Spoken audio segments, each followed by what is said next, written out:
काँग्रेसकडून काढण्यात आलेल्या तिरंगा यात्रेत विधान परिषदेतील काँग्रेसचे गटनेते आमदार सतेज पाटील सहभागी झाले होते। यावेळी त्यांनी विविध विषयांवर पत्रकारांशी संवाद साधला।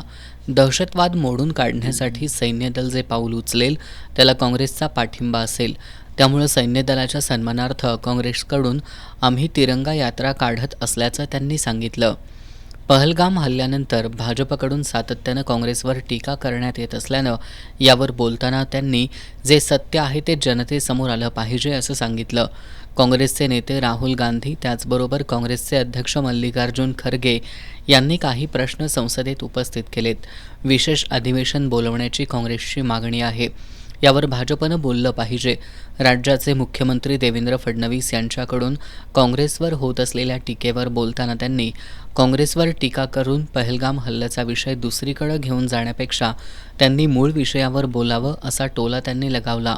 जयशंकर जे परराष्ट्र मंत्री आहेत ते काय बोलले हे देशानं ऐकलेलं आहे आणि मला वाटतं की आमचे नेते राहुलजी असतील, खरगे जी असतील यांनी काही प्रश्न विचारलेले आहेत की तुम्ही अधिवेशन बोलवा, नेमकं काय घडलं काय नाही घडलं याची माहिती लोकांना द्या, विषय दुसरीकडे घेऊन जाण्यापेक्षा तुम्ही मूळ विषयाकडे यावं अशी आमची मुख्यमंत्र्यांना विनंती असणार। सैन्य दलाला पाठबळ देणं, त्यांच्या पाठीशी खंबीरपणे राहणं ही काँग्रेसची भूमिका असल्याचं आमदार सतेज पाटील यांनी सांगितलं।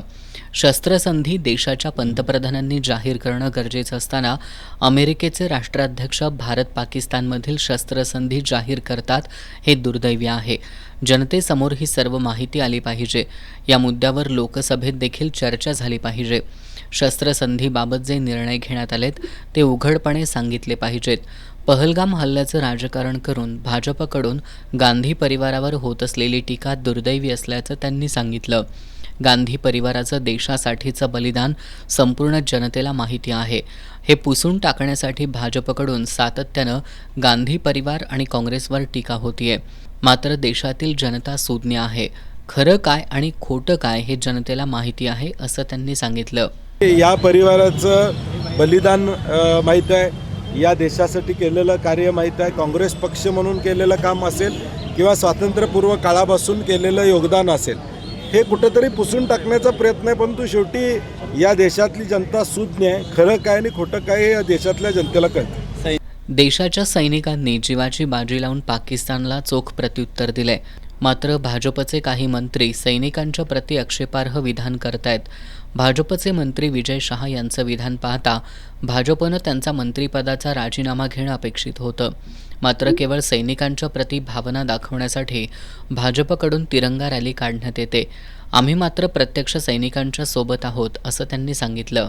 विजय शहांचं विधान बघितलं आपण, त्यांचा राजीनामा सुद्धा त्या ठिकाणी घ्यायचं धाडस भाजपचं नाही आहे। मग सन्मान किती ठेवतात हे सगळ्या देशानं त्या ठिकाणी अनुभवलेलं आहे आणि म्हणून हे दाखवायचे भूमिका भाजपची आहे। आमचं मात्र प्रत्यक्षरित्या सैन्याला पाठिंबा ही आमची भूमिका आहे। यावेळी बोलताना खासदार शाहू महाराज छत्रपती भाजपनं ऑपरेशन सिंदूरला राजकीय स्वरूप देण्याची आवश्यकता नसल्याचं सांगत भाजपकडून पहलगाम हल्ल्याचं राजकारण होत असल्याबद्दल नाराजी व्यक्त केली।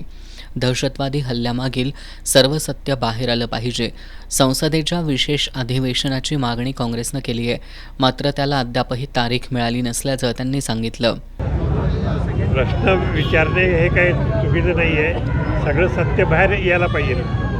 विशेष अधिवेशनाची मागणी विरोधी पक्षांकडून होते, मात्र त्याला सत्ताधाऱ्यांकडून प्रतिसाद मिळत नाही अशी स्थिती आहे। विशेष अधिवेशनाची मागणी यापूर्वीच केलेली आहे काँग्रेस पक्षाने, पण त्याच्या तारखा काही मान्य तरी झालेलं नाही आणि तारखाही काही ठरलेलं नाही। सत्य बाहेर आलं पाहिजे असं म्हणतात, सत्य लपवलं जाते असं वाटतंय आपल्याला। मी म्हणतोय सत्य बाहेर आलं पाहिजे।